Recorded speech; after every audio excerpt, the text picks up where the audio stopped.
₹75 पे करके ले सकते हैं। फ़ोनपे, पेटीएम, गूगल पे और के है ना, फ़ोनपे, पेटीएम, गूगल पे, अमेज़न पे से इस नंबर पे पेमेंट करने के बाद पेमेंट का स्क्रीनशॉट व्हाट्सअप कर दीजिएगा। सेल किसको कहते हैं? लेक लांसे सेल हो गया, शुष्क सेल हो गया, डेनियल सेल हो गया और वोल्टेज सेल हो गया। ये सारे के सारे प्राथमिक सेल हैं।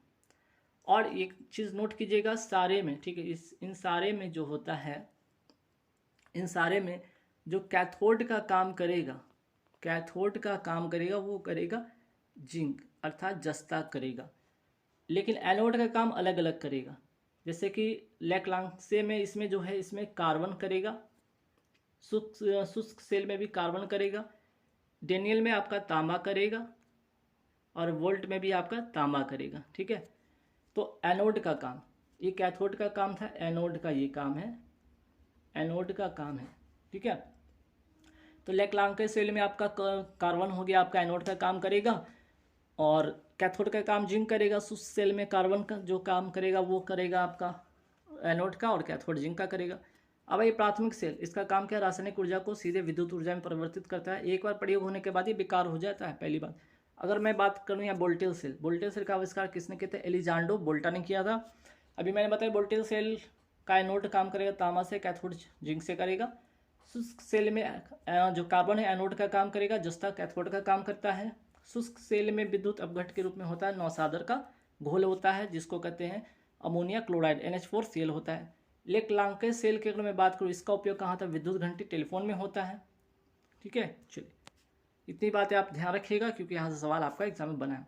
सीसा संचायक सेल में विद्युत अपघट के रूप में होता है H2SO4 तनु, H2SO4 होता है।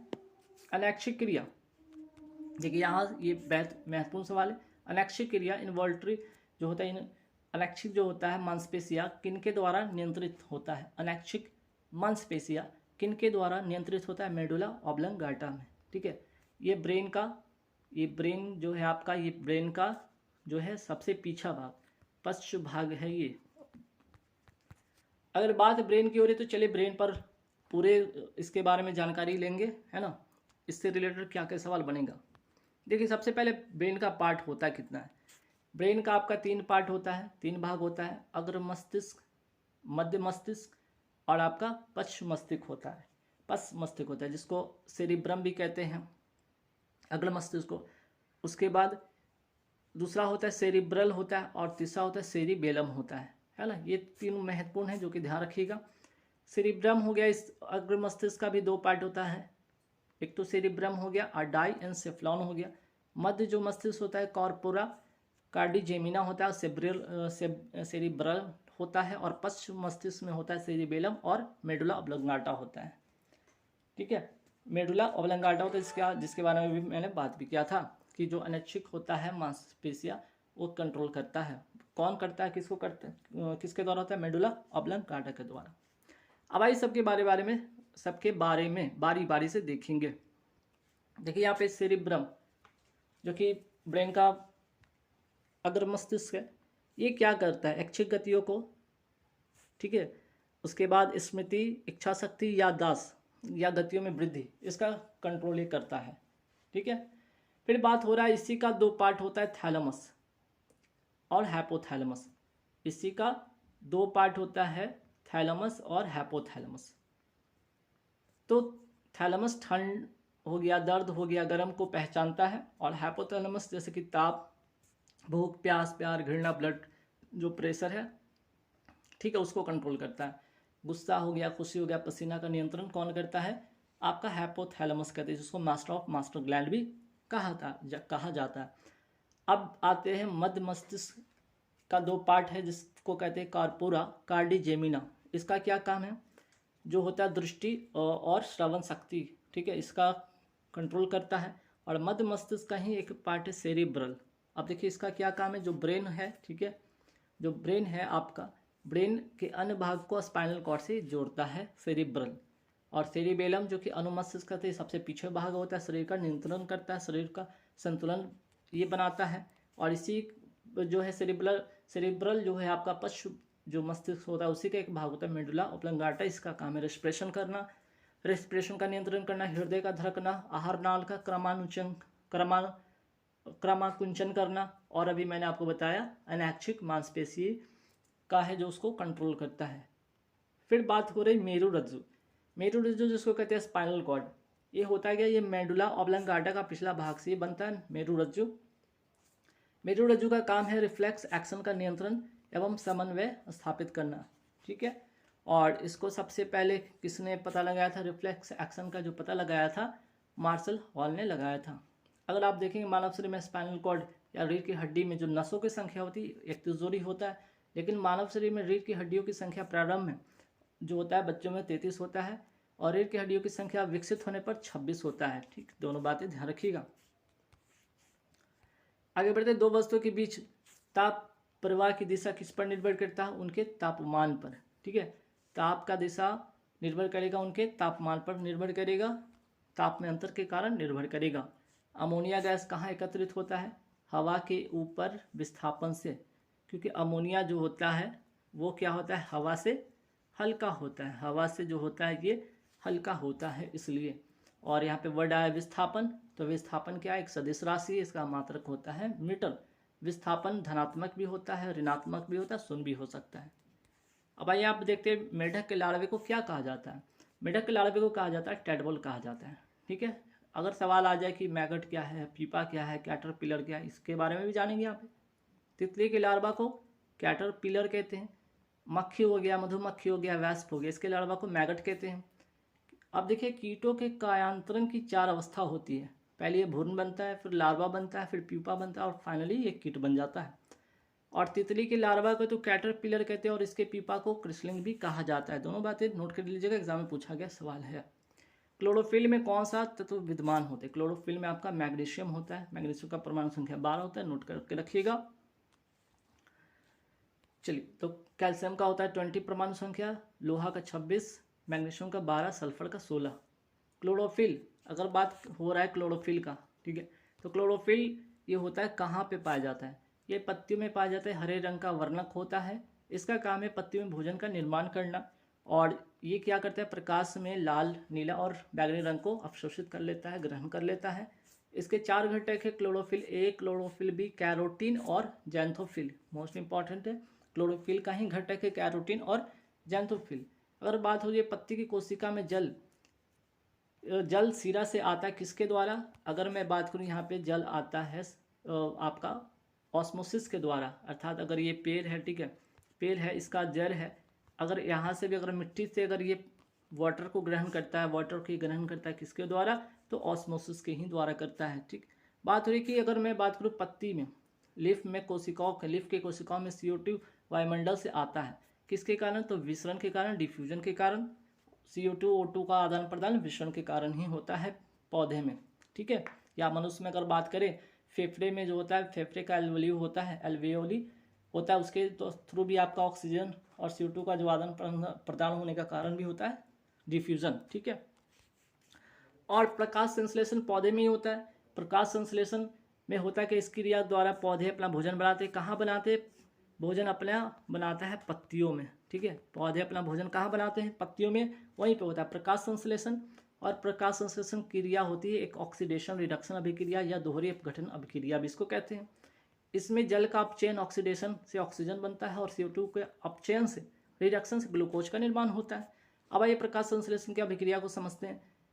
पौधे क्या लेगा, CO2 लेगा, H2O लेगा, मतलब कार्बन डाइऑक्साइड लेगा, जल लेगा, और क्या होगा, सनलाइट लेगा, और आपका क्लोरोफिल लेगा। ये चारों की उपस्थिति में अपना भोजन बनाएगा, तो क्या बनेगा, ग्लूकोज बनेगा, जल बनेगा, और ऑक्सीजन को मुक्त करेगा, ठीक है। तो याद रखिएगा, भोजन अगर प्रकाश संश्लेषण का लेगा तो उसमें CO2 लेगा, ठीक है। तो प्रकाश संश्लेषण की क्रिया के लिए वो CO2 लेगा, लेकिन अगर श्वसन के लिए लेगा तो श्वसन के लिए पौधे भी क्या करते हैं, O2 लेते हैं, ठीक है, O2 लेते हैं। याद रखिएगा, पौधे श्वसन के लिए क्या करते हैं, O2 ही लेते हैं, ऑक्सीजन ही लेते हैं, ठीक है। लेकिन प्रकाश संश्लेषण के लिए वो CO2 लेते हैं। प्रकाश संश्लेषण की क्रिया जो होती है 2 अवस्थाएं होती है, याद रखिएगा। एक तो होता है प्रकाश रासायनिक क्रिया और प्रकाशहीन रासायनिक अभिक्रिया। अब दोनों समझिएगा, मोस्ट इंपॉर्टेंट बातें हैं। अगर आपसे पूछा जाए कि प्रकाश रासायनिक अभिक्रिया किस में होता है, तो क्लोरोफिल के ग्रेना में होता है।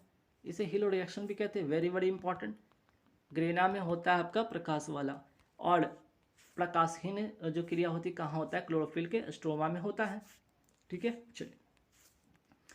कोबाल्ट किस विटामिन पाया जाता है, विटामिन B12 में कोबाल्ट पाया जाता है। ठीक है, ऑप्शन में विटामिन B1 भी है, B2 भी है, B6 भी। इसके बारे में जानते हैं। B1 से होता है आपका, B1 का रासायनिक नाम है थायमिन, और इससे बेरी नामक रोग होता है। B2 को कहते हैं राइबोफ्लेविन, कहते हैं इसका रासायनिक नाम है, और त्वचा का कटना फटना ही होता है, जो त्वचा का फट जाता है विटामिन 2 की कमी से हो जाता है। त्वचा का रोग हो जाता है विटामिन 6 की कमी से, इसका रासायनिक नाम है पायरिडॉक्सिन होता है। विटामिन 3 से हो जाता है पेलेग्रा रोग, जिसको त्वचा दांत कहते हैं, और इसका रासायनिक नाम है नियासिन या निकोटिनामाइड भी इसको कहते हैं। ठीक है, और अगर मैं बात करूँ विटामिन B12 का, इसको कहते हैं फॉलिक एसिड भी कहते हैं, या टीरोइल ग्लूटामिक एसिड भी इसको कहा जाता है। पेचिस रोग, एनीमिया रोग इससे हो जाता है। ठीक है, इसकी कमी से ये रोग हो जाता है। कोढ़ एक बीमारी है, क्या है कोढ़, क्या है, एक बीमारी है जो होता है किससे, जीवाणु से होता है। ठीक है, अब जीवाणु से होता है मीन्स कि बैक्टीरिया से होता है, बैक्टीरिया से होता है।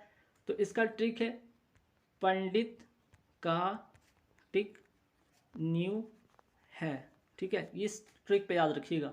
तो देख रहे हैं यहाँ पे पंडित का टिक न्यू है, तो क से यहाँ पे क्या हो गया, कोढ़ हो गया, कुष्ठ रोग हो गया, इसको कुष्ठ रोग कहते हैं। कुष्ठ रोग किससे होता है, बैक्टीरिया से होता है।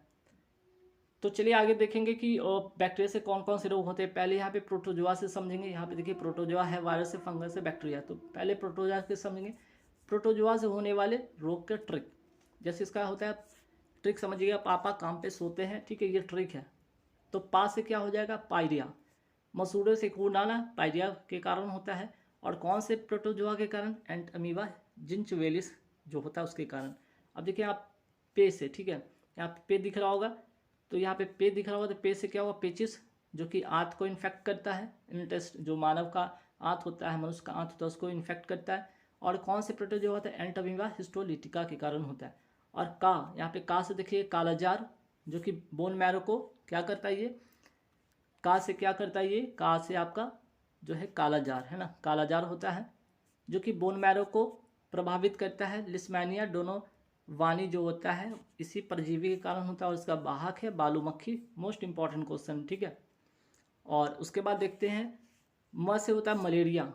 म से होता है मलेरिया, जो कि आरबीसी तथा स्प्लीन को ये क्या करता है, प्रभावित करता है। और प्लाज्मोडियम जो होता है परजीवी के कारण होता है, इसका वाहक है मादा एनोफ्लिस, मच्छर के कारण होता है। सो से सोने की बीमारी, जो कि ब्रेन से संबंधित है। ट्रिपैनोसोमा गैम्बियंस जो होता है परजीवी के कारण होता है, इसका वाहक है सीसी मक्खी। अब आइए बैक्टीरिया से होने वाले रोग का ट्रिक, वेरी वेरी इंपॉर्टेंट है, रट लीजिएगा। ठीक है, इसको आप रट लीजिएगा। तो यहाँ पे देखिएगा पंडित का टिक न्यू है बैक्टीरिया, बैक्टीरिया से बैक्टीरिया समझिएगा, बाकी देखिएगा। पंडित में प से देखिएगा प्लेग हो गया, डी से हो गया डिप्थीरिया हो गया, फिर तस हो गया तपेदिक या टीवी इसको कहते हैं, कास हो गया काली खांसी हो गया, टी से टिटनेस और टाइफाइड दोनों को याद रखिएगा, क से कुष्ठ रोग याद रखिएगा, न्यू से निमोनिया याद रखिएगा, और यहाँ पे एक छूट गया हैजा भी याद रखिएगा, है से हैजा, है से हैजा। ठीक है, अब देखिए बैक्टीरिया के रूप भी होते हैं, जैसे कि रड या छर के आकार में बैसिलस बैसिली कहते हैं, गोलाकार आकार में होता है कोकस कोकी होता है, कोमा के आकार में बैब्रियम बेब्रियो होता है, सर्पिला आकार में होता है सर्पिलम स्पिरिला होता है। तो इसको भी रख लीजिएगा। अब आइए डिप्थीरिया, यहाँ पे डिप्थीरिया देखेंगे कि डिप्थीरिया जो होता है बैक्टीरिया से होने वाला तो रोग है। किस अंग को प्रभावित करता है, श्वास नली को। ठीक है, तपेदिक होता है या क्षय रोग होता है, किस अंग को प्रभावित करता है, फेफड़े को प्रभावित करता है। और ये कौन से जीवाणु से होता है, मैकोबैक्टीरियम ट्यूबरकुलोसिस से होता है। ठीक है, हैजा भी होता है, हैजा जो होता है आपका ये भी बैक्टीरिया से होता है, हैजा भी आपका बैक्टीरिया से होता है, किस अंग को प्रभावित करता है, आंत को प्रभावित करता है। और जो जीवाणु का नाम है विब्रियो कॉलोरी इसका जीवाणु है। टाइफाइड किस अंग को प्रभावित करता है, ये आंत को प्रभावित करता है, इसका जीवाणु का नाम है साल्मोनेला टाइफी के कारण होता है। अब भाई विषाणु से होने वाले रोग का ट्रिक यहाँ जानेंगे, most important, very very important है, रट लीजिएगा। ठीक है, वेरी वेरी इंपॉर्टेंट। देखिए कैसे इसको याद रखेंगे। रेखा हमें हिट करके पोछे छोड़ गई, रे से रेविज हो गया, ख से खसरा हो गया, ह से हर्पिस हो गया, में से मेनिंजाइटिस हो गया, ही से हिपेटाइटिस या जिसको पीलिया कहते हैं, ट से ट्रेकोमा हो गया, फिर आपका करके छोड़ दीजिएगा इसको, पो से पोलियो हो गया, ए से आपका एड्स हो गया, चे से चेचक हो गया, छ से छोटी माता हो गया, ड से आपका यहाँ पे ड इसको समझिएगा, ड से डेंगू हो गया, ग से आपका गलसोद हो गया और ई से इन्फ्लुएंजा हो गया। ठीक है, अब देखिए डेंगू जो होता है किस वायरस से होता है, अरबो वायरस से होता है। एड्स किस वायरस से होता है, HIV वायरस से होता है। HIV का full form human immuno deficiency virus होता है और एड्स का जो फुल फॉर्म होता है एक्वायर्ड इम्यूनो डेफिशिएंसी सिंड्रोम होता है। ठीक है, आप यहाँ पे चेचक की मैं बात करूँगा, चेचक या छोटी माता किस वायरस से होता है ये भी देखिएगा। ये होता है आपका वेरियोला वायरस के कारण होता है चेचक या छोटी माता, जिसको स्मॉल पॉक्स कहते हैं। चेचक के टीके की खोज एडवर्ड जेनर ने किया था, याद रखिएगा। अब रेबीज से 3 सवाल। रेबीज किस वायरस से होता है, रैबिडो वायरस से होता है। किस अंग को प्रभावित करता है, तंत्रिका तंत्र को। इस टीके की खोज किसने किया था, लुई पास्टर ने किया था। अब आइए हेपेटाइटिस या पीलिया, शरीर में किस रंग हेपेटाइटिस या पीलिया में शरीर का रंग पीला क्यों हो जाता है, पीला क्यों पड़ जाता है, ब्लड में बिलीरुबिन की मात्रा बढ़ जाने के कारण होता है। ठीक है, और हेपेटाइटिस या पीलिया रंग जो पीलिया है किस अंग को प्रभावित करता है, लीवर को प्रभावित करता है। अगर सवाल आ जाए कि लीवर का वजन कितना होता है, 1.5 से 2 kg के लगभग में होता है। ट्रैकोमा किस अंग को प्रभावित करता है, आंख को प्रभावित करता है, वायरस से होता है ये। मेनिंजाइटिस किस अंग को प्रभावित करता है, ब्रेन को प्रभावित करता है, ये भी वायरस से होता है। अब आइए फफूंद या फंगस से होने वाले रोग, जैसे दमा हो गया, जिसको कहते हैं अस्थमा कहते हैं, एस्परजिलस फ्यूमिगेटस कवक से होता है ये, फेफड़ा को ये प्रभावित करता है। फिर बात करते हैं एथलीट फूड, टीनिया पेडिस कवक से होता है, पैर के त्वचा को कटना फटना इसके कारण होता है। गंजापन टीनिया केपिटस कवक से होता है। अब आइए यहाँ पे देखिए इंडोस्कोपी पेट या शरीर के आंतरिक भाग की जांच पड़ताल करने के लिए एक तकनीक है इंडोस्कोपी। किस प्रक्रिया पर आधारित है, तो टोटल इंटरनल रिफ्लेक्शन, पूर्ण आंतरिक परावर्तन पर आधारित है। और व्यतिकरण की अगर मैं बात करूँ तो व्यतिकरण क्या होता है, जैसे कि इंटरफेरेंस, साबुन के बुलबुले का रंगीन दिखाई देना, जल की सतह पर फैली हुई किरासन तेल का रंगीन दिखाई देना, रात में स्ट्रीट लाइट के चारों ओर रिंग बनना इंटरफेरेंस का काम होता है। स्कैटरिंग का काम होता है, देखिएगा स्कैटरिंग का एग्जाम्पल क्या होगा, जिसको कहते हैं प्रकीर्णन, आकाश का रंग नीला दिखाई देना। किस प्रकाश का प्रकीर्णन सबसे कम होता है, लाल का प्रकीर्णन तो कम होता है लेकिन तरंगदैर्घ्य सबसे ज़्यादा होता है। किस प्रकाश का प्रकीर्णन सबसे ज़्यादा होता है, ठीक है, सबसे ज़्यादा होता है वो बैगनी का होता है। तो लाल रंग का प्रकीर्णन कम होने के कारण स्कैटरिंग कम होता है। इसके लिए ट्रैफिक जो लाइट देखते होंगे, ठीक है, ट्रैफिक लाइट में जो रेड लाइट इसलिए यूज़ होता है ताकि दूर तक वो प्रकाश जाए और लोगों को दिखे और उससे एक्सीडेंट की संभावना कम हो सके। अब यहाँ पे देखिए प्रकाश को सूर्य से पृथ्वी तक आने में कितना समय लगता है, 8 मिनट 16.6 सेकंड लगता है।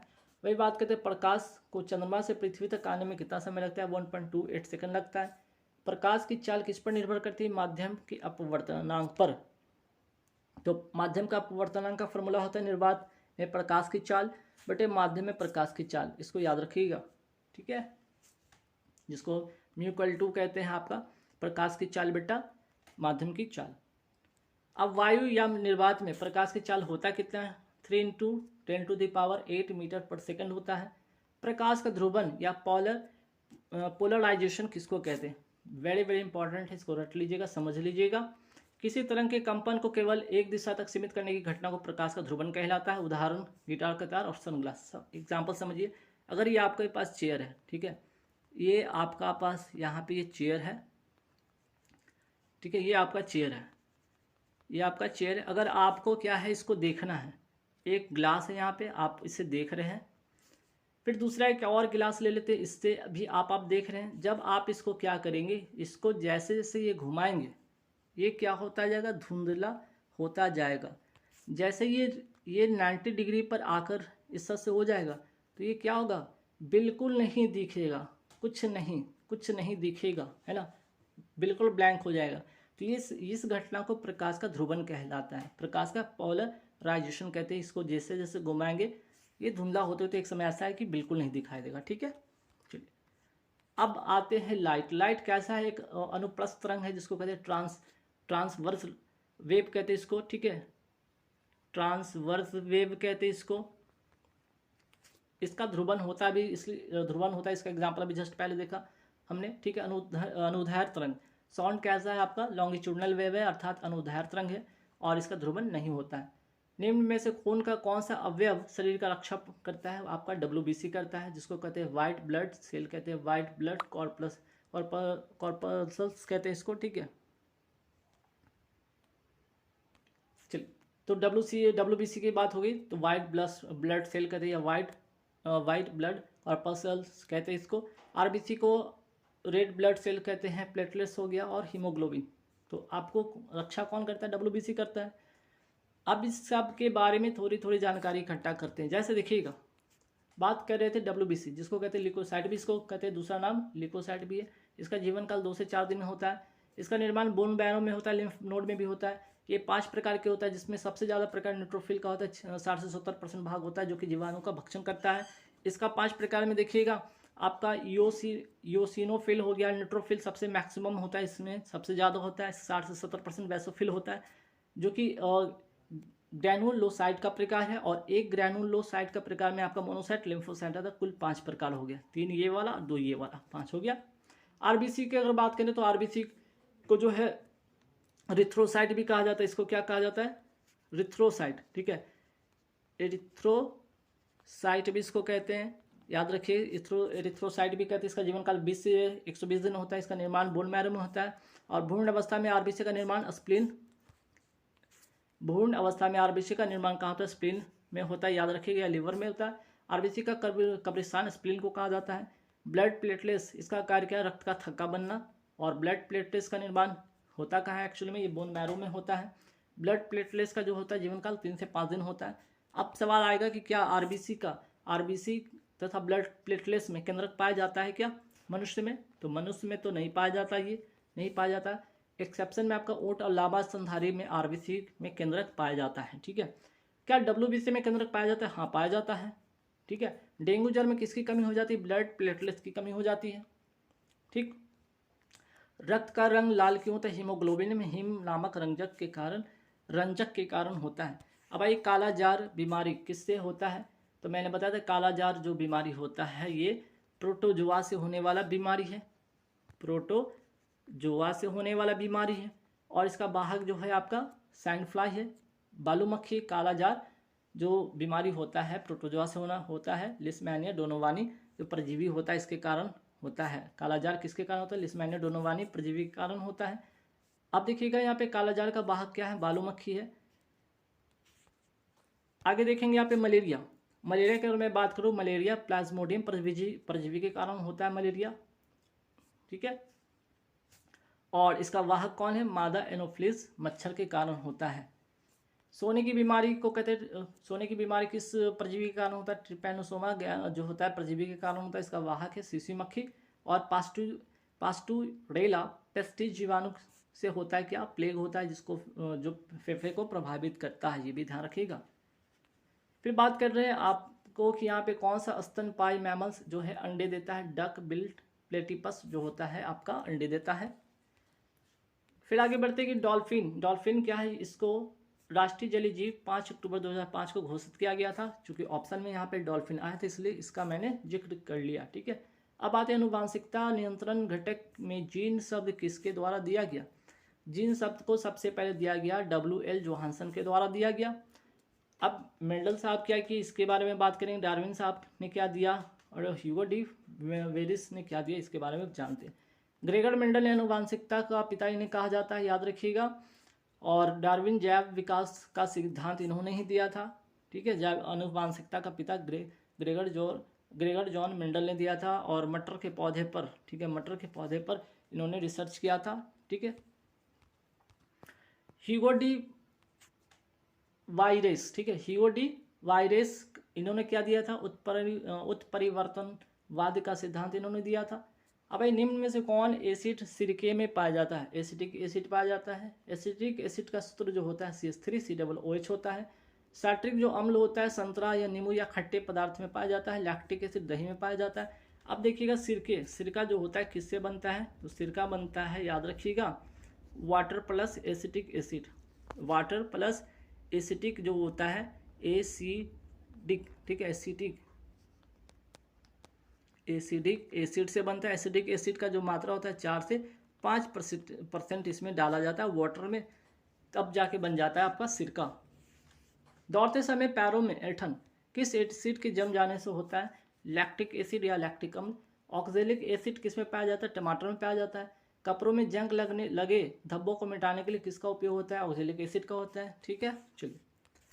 परमाणु रिएक्टर में प्रयुक्त भारी जल हेवी वाटर का रासायनिक फार्मूला होता है D2O होता है, जिसका कहते हैं ड्यूटेरियम ऑक्साइड कहते हैं।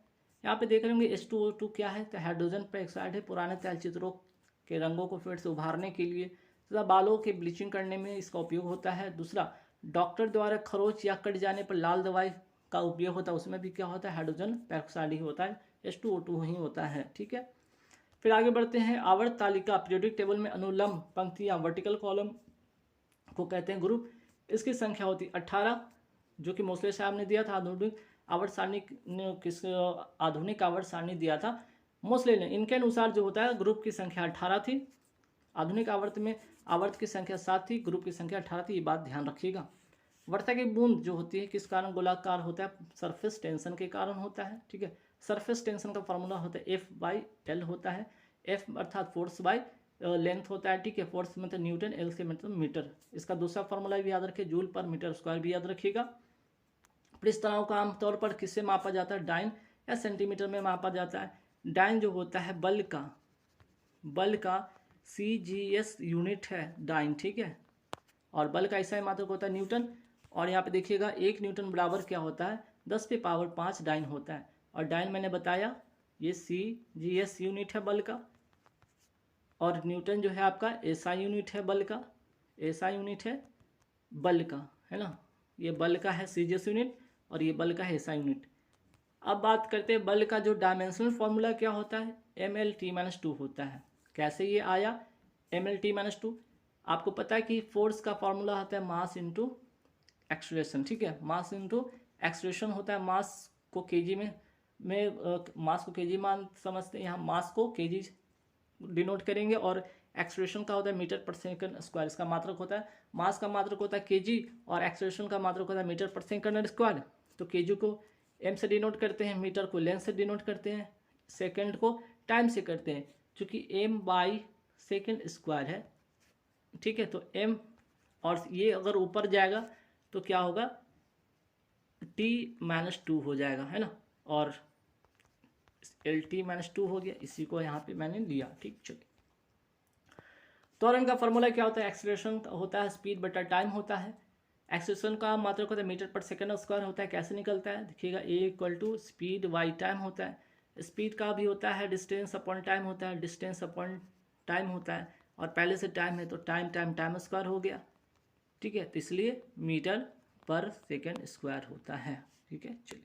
वेलोसिटी को कहते हैं वेग को का जो होता है आपका मात्रक होता है डिस्प्लेसमेंट बाई टाइम होता है। फॉर्मूला डिस्प्लेसमेंट बाई टाइम होता है मीटर पर सेकंड इसका होता है। ये सदिश राशि, ठीक है, याद रखिएगा। निम्न में से कौन हुक के नियम को प्रतिनिधित्व करता है? तो प्रतिबल बटा विकृति कहते हैं इसको। स्ट्रेस बटा स्ट्रेन इसको कहते हैं। स्ट्रेस बटा स्ट्रेन = E जो होता है प्रत्यास्थता गुणांक इसको कहते हैं, और इसका मात्रक होता है न्यूटन पर मीटर स्क्वायर होता है, जो पास्कल के बराबर होता है। अब ये देख रहे होंगे V जो होता है डायरेक्टली प्रोपोर्शनल 1/P जहाँ T नियत हो, P directly proportional to temperature जहाँ वॉल्यूम नियत हो। ये है क्या एक्चुअली में? तो ये बॉयल्स का नियम है, ये आपका जो है आपका चार्ल्स का नियम है। तो इसके बारे में यहाँ पे देखते हैं। पहले दाब के बारे में समझ लेते हैं। दाब क्या है? दाब का मात्रक पास्कल होता है। दाब का फॉर्मूला होता है P = फोर्स बाय एरिया भी होता है। ठीक है, तो फोर्स बाय एरिया इसको कहते हैं, और फोर्स को न्यूटन से, एरिया को मीटर स्क्वायर से कहते हैं। ठीक है, चलिए। अब मैंने बताया बॉयल्स का नियम, इसको इस ट्रिक से याद रख लीजिएगा, काफ़ी मदद होने वाली है। जैसे क्या? BCG का टीका पड़ता है, BCG का टीका याद रखें, और PVT। ठीक है, जब अगर बॉयल्स का नियम, B से बॉयल्स का नियम याद रखिएगा, B से बॉयल्स का नियम याद रखिएगा कि अगर यहाँ पे देखिएगा जो आपका बॉयल्स का नियम जो होता है V जो होता है इनवर्सली प्रोपोर्शनल टू क्या होता है? V जो होता यहाँ पे ठीक कीजिएगा थोड़ा सा, देखिए इसको ऐसे समझिएगा, BCG और PVT, ठीक है। तो बॉयल्स का नियम हो गया, ये चार्ल्स का नियम होगा, जी से गैसुलाक का नियम हो गया, ठीक है। बी से आपका बॉयल्स का नियम, सी से आपका चार्ल्स का नियम और जी से आपका गैसुलाक का नियम, गैसुलाक का नियम हो गया, ठीक है, समझ रहे हैं। अब यहाँ पे समझिएगा कि देखिए क्या इन दोनों का रिलेशन बनेगा बॉयल्स के नियम में, क्या कि V जो होगा इनवर्सली प्रोपोर्शनल टू 1/P होगा, जहाँ पे क्या होगा, ये दोनों का अगर काम हुआ तो T क्या होगा, यहाँ पे नियत हो गया, कांस्टेंट हो गया, ठीक है। आपका T क्या हो गया, कांस्टेंट हो गया। चार्ल्स का नियम देखेंगे तो चार्ल्स का नियम में क्या होगा, यहाँ पे समझिएगा, चार्ल्स के नियम में जो होगा आपका, देखिए चार्ल्स के नियम में जो होगा V का T के साथ होगा कि V directly proportional to T, ठीक है, V directly proportional to T अर्थात टेम्परेचर हो गया। तो जहाँ क्या होगा फिर P क्या होगा, प्रेशर क्या होगा, कांस्टेंट होगा। P से याद रखिएगा, यहाँ पे लिख भी लीजिए, प्रेशर होता है, प्रेशर हो गया, ये वॉल्यूम को बता रहा है और ये टेम्परेचर को बता रहा है ना, टेम्परेचर को बता रहा है। और गे लुसाक का नियम में क्या होगा कि इसका और इसके साथ, इसका इसके साथ रिलेशन बनेगा कि P जो होगा डायरेक्टली प्रोपोर्शनल टू टेम्परेचर, जहाँ पे वॉल्यूम नियत होगा, बस BCG और PVT, ये पहले इन दोनों का फिर इन दोनों का फिर इसके साथ, ऐसा रिलेशन करके आप याद रखिए, यहाँ से आपका आंसर बन जाएगा। चलिए नेक्स्ट सवाल पे